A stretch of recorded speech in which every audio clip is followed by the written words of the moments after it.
That's kind of where we're at. We're at the uh-oh, we messed up stage. Welcome on back. Welcome back. Say hello to Mr. Krusty Pants. I forgot my lamp. Now we're cooking with gas. Cooking with oil, cooking with gas. It's cooking with gas, right? I feel like gas makes more sense. Hi, baby.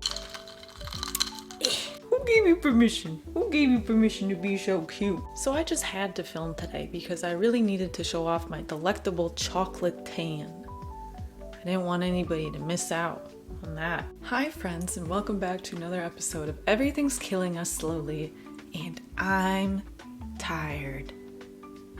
I'm tired of it. Now there are a lot of things that we all know that we should avoid or not inhale or eat or expose ourselves to. For example, smoke, forest fires, vaping, we know that's probably not good to do. Inhaling paint, probably best to avoid. Drinking bleach.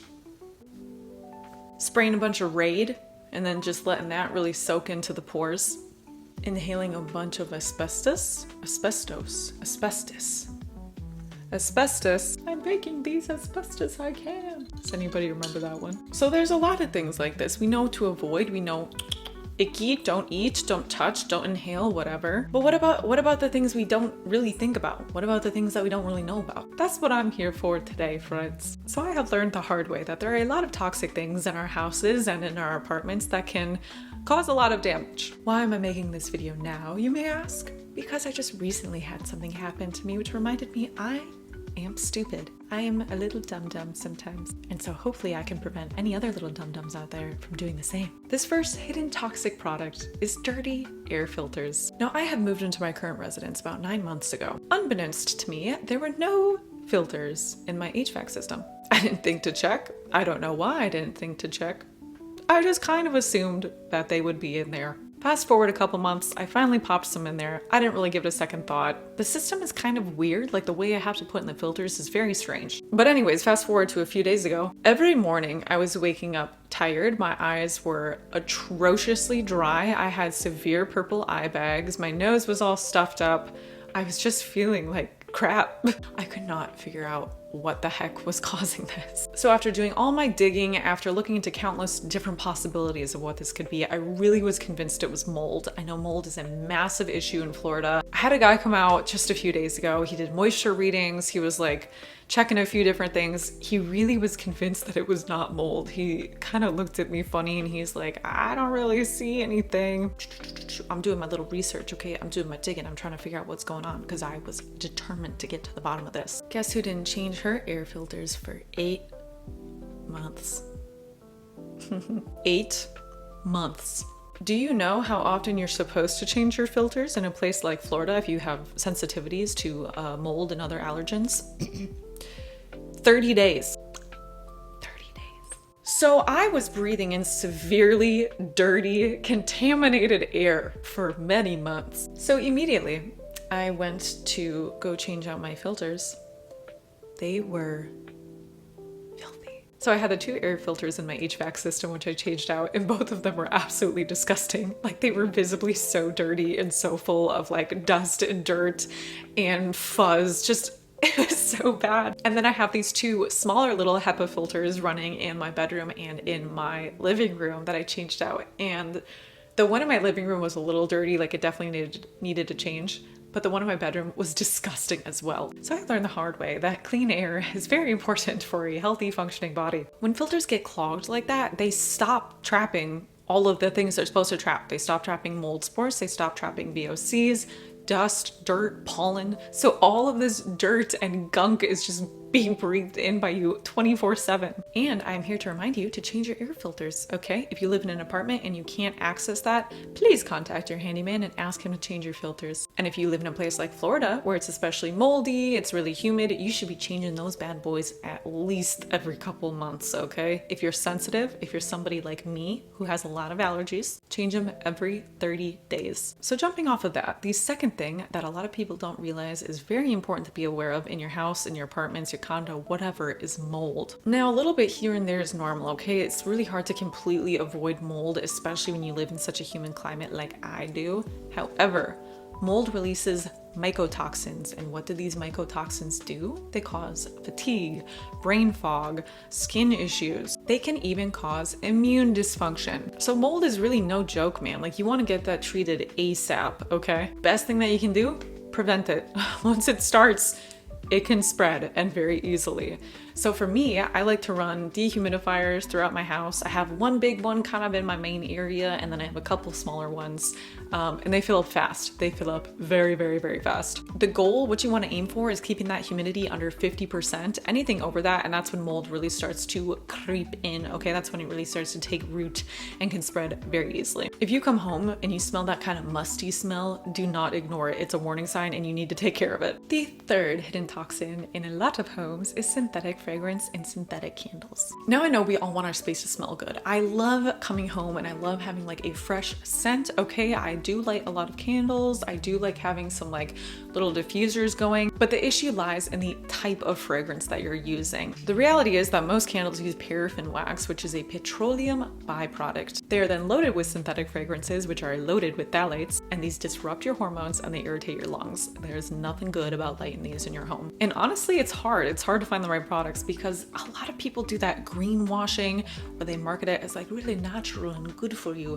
And then you look at the ingredients and you're like, sweet mama, I'm gonna do a test. Because you know what? I just remembered I bought candles off of Amazon and they were marketed as really natural, but let's see what they're actually made of. So from what I can see, the M & Sense candles are okay. I'm looking at the website. It says 100% non-toxic. It says free of sulfates, phthalates, parabens, and pesticides. So I think we're good. And it's made with soy wax. So there you go. There's my little product recommendation for you. So make sure you're watching out for your fragrance, okay? Don't be using none of that synthetic junk. The fourth thing, and this was a recent discovery for me, was lip stains. I worked so hard to find makeup that was free of like parabens and sulfates and phthalates and synthetic blah, blah, blah. But when I was shopping, I was just looking for a regular old lip stain, and I've been using this product for many months now. And it's full of synthetic dyes. It is full of synthetic dyes and fragrances, which makes sense because it's a lip stain. Wasn't my brightest crayon in the box moment, you know what I'm saying? So if you're someone like me that is working so hard to have a low tox, non-tox home, low tox, non-tox, beauty, skin routine, please make sure you don't forget about something as what is probably obvious to most people, your lip routine, okay? Your makeup. Look at everything. So the next thing that I have to talk about is our water, specifically our tap water. In places like I live in Florida, our tap water is full of chlorine, it's full of heavy metals, it's full of a bunch of crap that you really don't want to be ingesting. Now I know that in places like the US, we are very blessed to have drinkable water on tap, okay? I don't want to brush over the fact that that is a modern day luxury. However, what has been determined safe to drink is not necessarily the healthiest to drink.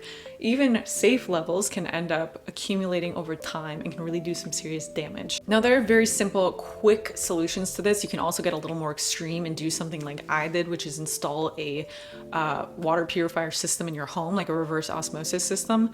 I did this because I wanted cleaner water for my showers, for my baths, because the water is so heavily chlorinated here, and I'm just so sensitive to everything. And then also, I'm trying to drink more water, okay? So if I can just have it on tap like that, much easier for me to do.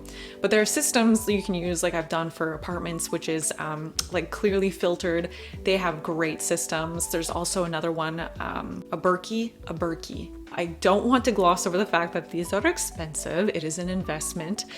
So again, if you do have that privilege, if you do have that luxury of spending a little bit more to what I believe is preventative healthcare, you know, do it. I cannot recommend it enough. These things accumulate in the body. They make a difference over time. The next thing that I want to talk about is plastic. Now, I think this one has come to light a little bit more in recent years. I think people are finally getting the gist that plastic is a no-go. We all know that microplastics are kind of becoming a thing. And pretty much researchers are just like, uh-oh, maybe we shouldn't have done that. That's kind of where we're at. We're at the uh-oh, we messed up stage, which is not comforting. That's not a great stage to be at. There's a lot of microplastics in all of us, but there are things we can do to prevent that accumulation as well. The biggest one is keeping plastic out of the kitchen, because that stuff is ending up in your food. The chemicals from that is ending up in your food. You think about those plastic cutting boards, anytime you're slicing into that, little flecks of that are coming off. Or when you're cooking, if you're boiling hot water and you're sticking a nice plastic spoon in there, really just letting that leach in, all of that's going to be ending up in your body. There's so many chemicals in there that can just do so much damage to the body, especially with long-term exposure over many, many years. I never want to scare people to like a degree where you can't go out to eat or you never eat at a friend's house. Just try and do the best that you can and be aware of it, especially in your own home when you can control things. Definitely something to be aware of. Try to reduce plastic as much as you can. And there are so many other options. Like for my utensils, I have wooden utensils, cutting board, wooden cutting boards. For anything that I'm reheating or baking in, it's going to be ceramic or glass. My cookware, most of my cookware is stainless steel now. I really worked on transitioning out anything that had that ceramic coating just because those chemicals are forever chemicals, because they stay in the body forever. And guess what all those chemicals are linked to? Cancer, thyroid issues, hormone disruption. Now, the last thing that I want to talk about might seem very harmless at first, okay? It might seem very innocent, but this thing is dust. It's full of a lot of dead skin cells. It's full of pet dander. It's full of mold spores. It's full of flame retardants. It's full of microplastics. Go back to the first thing that I was talking about, those air filters. Those are going to be so, so, so important to have in your home, your condo, your apartment, wherever you live. Get an air filter. Now, I love little portable ones that you can just buy off of Amazon. There's so many different brands that I don't want to recommend a particular one, because as long as they're using a HEPA air filter, they're probably going to be pretty good. You should also be vacuuming regularly to just suck up all of that dust that settles into the ground, into your carpet, wherever. Yes, an air filter is going to help a lot of that, but it's still going to get there. It's still going to settle in. So if you've been feeling crummy in your space lately, make a few of these changes and see how you feel afterwards. For me, I definitely started to feel better after the air filters. That was a huge one for me.